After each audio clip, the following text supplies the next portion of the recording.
Our next speaker is going to be joining us online, Dr. Girish Tillu. Dr. Tillu is online. Good morning, Dr. Tillu. Dr. Girish? Yes, I'm audible. Great. Am I audible? Yeah, very much. Thank you. Dr. Girish is presently working as an assistant professor in the Center for Complementary and Integrative Medicine in the Department of Health Science, Savitribai Phule Pune University, and his area of work is on understanding the interdisciplinary environment through collaboration between modern science and Ayurveda. He also has an interest in epidemiology and biostatistics and its application to Ayurveda, and how information technology can be applied to integrative medicine.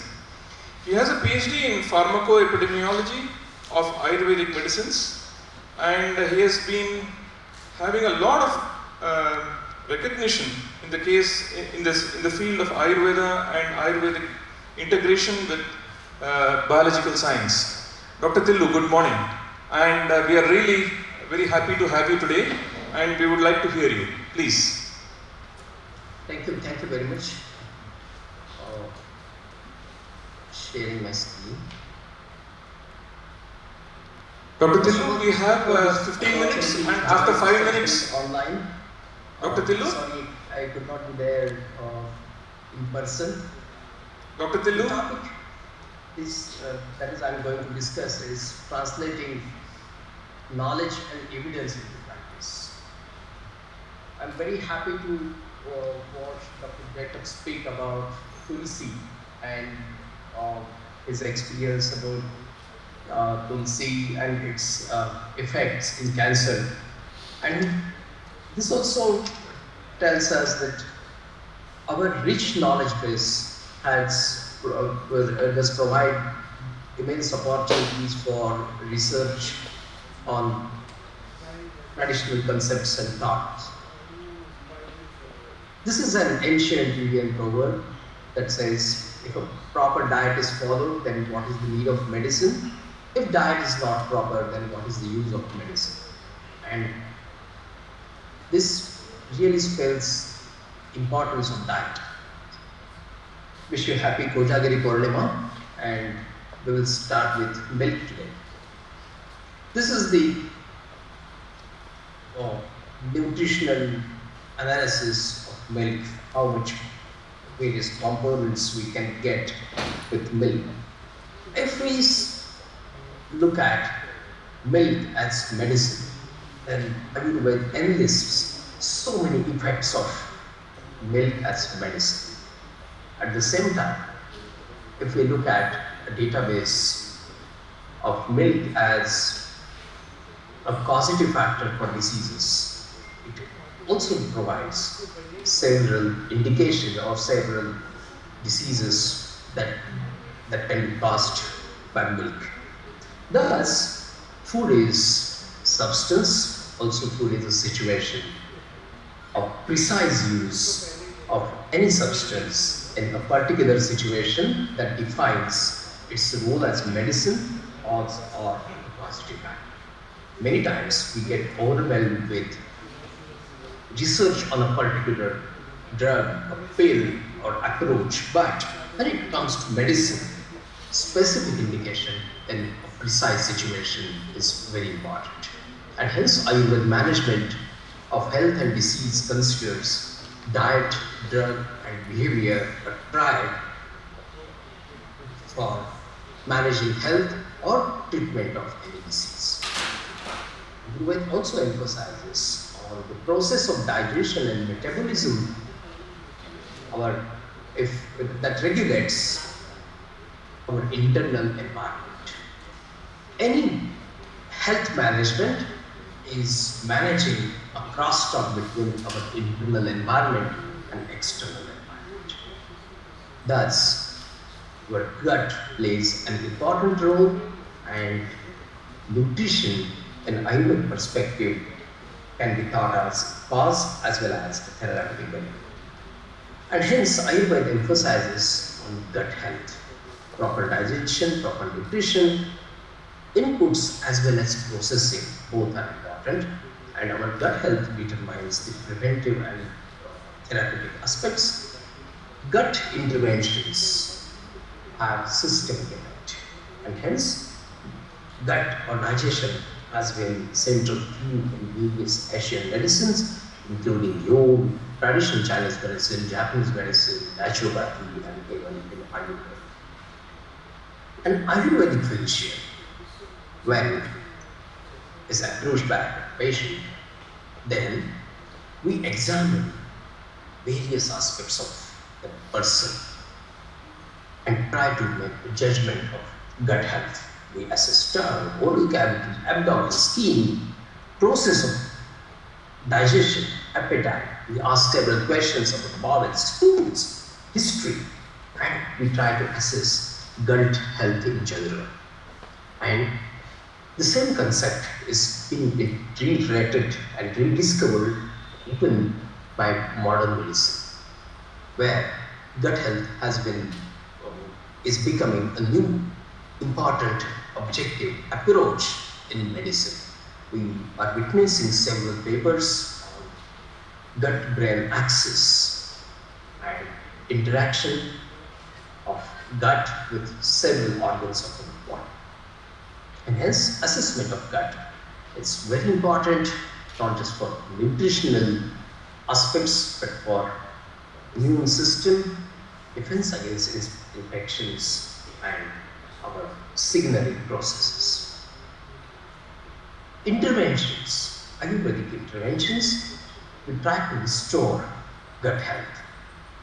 We give emphasis on digestion of armor.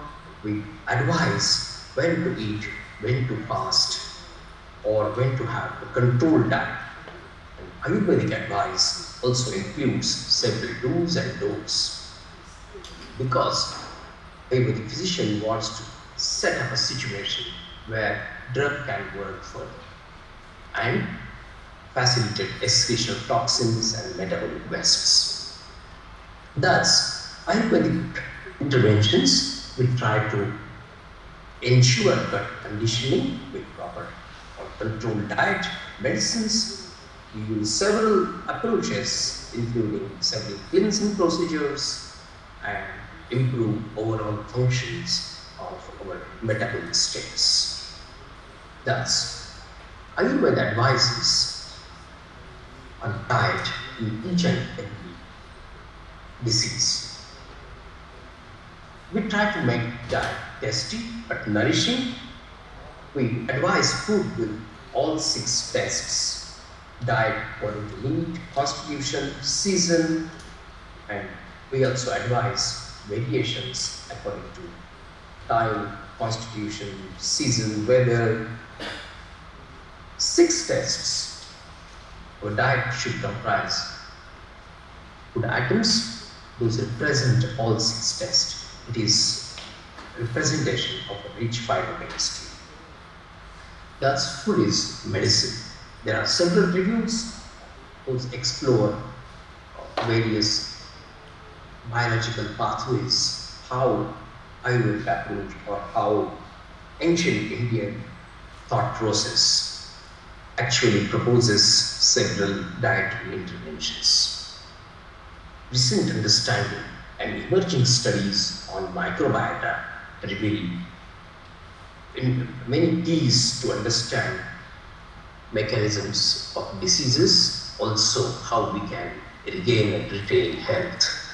Stable microbiota, important for homeostasis and any disease biases that leads to several diseases. But which are the factors that determine microbiota? What is the role of diet in disease? Whether microbiota is a cause or an effect? There are several questions that scientists they are engaged in answering. But Ayurvedic approach also proposes seasonal immunomodulators. In diverse situations, in specific seasons, we advise certain type of food or certain changes in our diet for improving our immune status. lifestyle advice of Ayurveda: when to wake up, how to eat, how to exercise, meditate, and have proper sleep. This lifestyle advice is also important because not just dependence on a particular capsule or pill can lead us to health. We have to consider health in totality. And hence, lifestyle, as we started understanding more about chronobiology, with that perspective, when we look at Ayurvedic advice for lifestyle, then we can get many biological clues to understand the traditional science. Prakriti, or personalized health approach, is also very important, and this field is now coming up with a new name, that is Ayurgenomics. Everyone has a particular constitution or a trait, a tendency that is based on the dominance of our three doshas named as Vata, Pitta, or Kapha. And this particular dominant dosha play a key role in health management.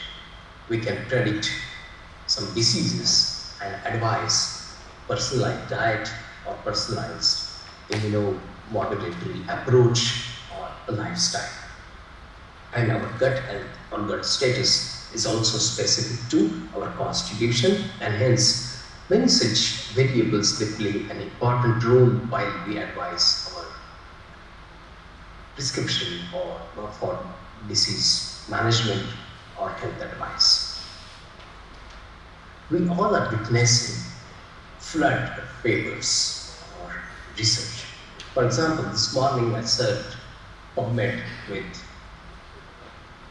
clinical trials with keywords food or diet or nutrition, and I found more than 100,000 clinical trials with food, diet, or nutrition, and trials, specific trials, there are more than 7,900.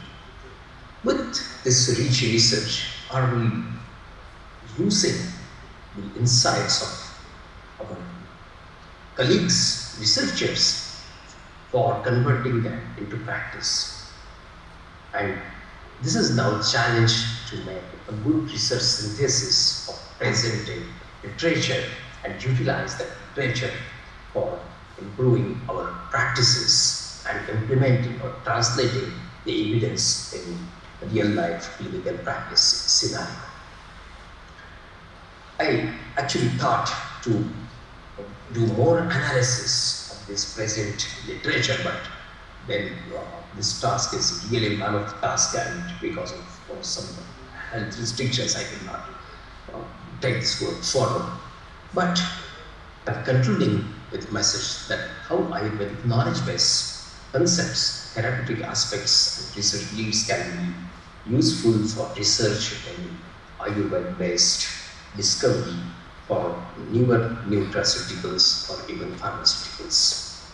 Ayurveda management of cancer that provides a holistic approach in diet, lifestyle, medicine, therapeutic procedures.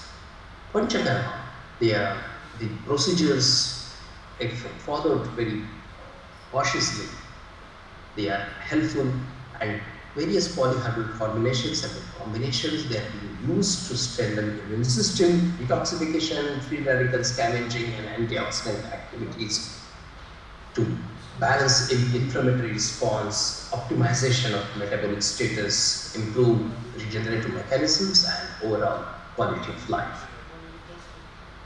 Our focus is tumorigenesis instead of tumor reduction.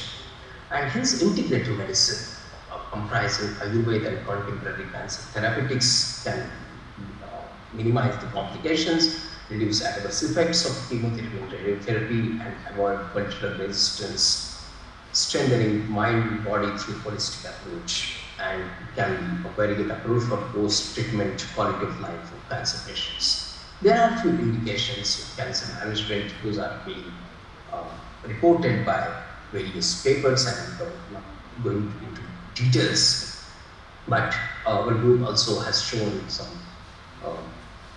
trends and some possibilities of repurposing Ayurvedic therapeutics or botanicals like Vidania somnifera in effective management of cancer.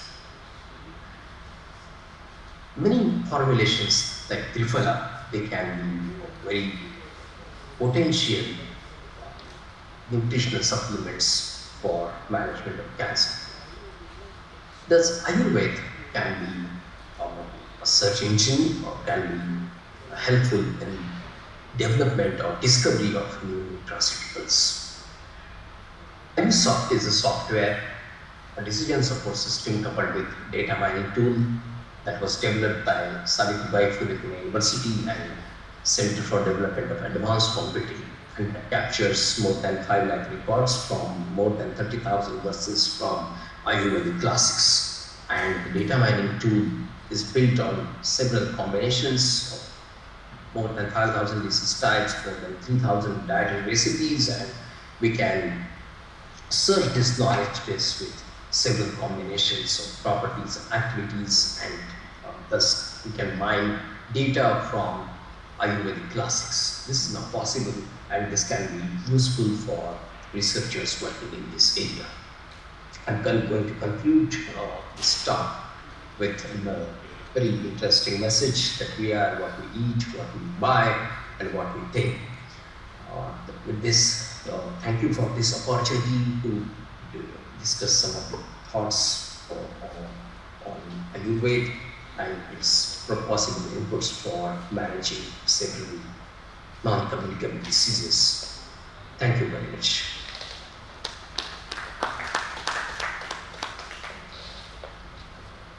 Thank you, Dr. Tillu. It was a very interesting talk, and we were well enlightened about the importance of Ayurveda and how it is going to be used in combination with genomics and other modern medicine practices. It's open to the audience if you have any questions to be posed.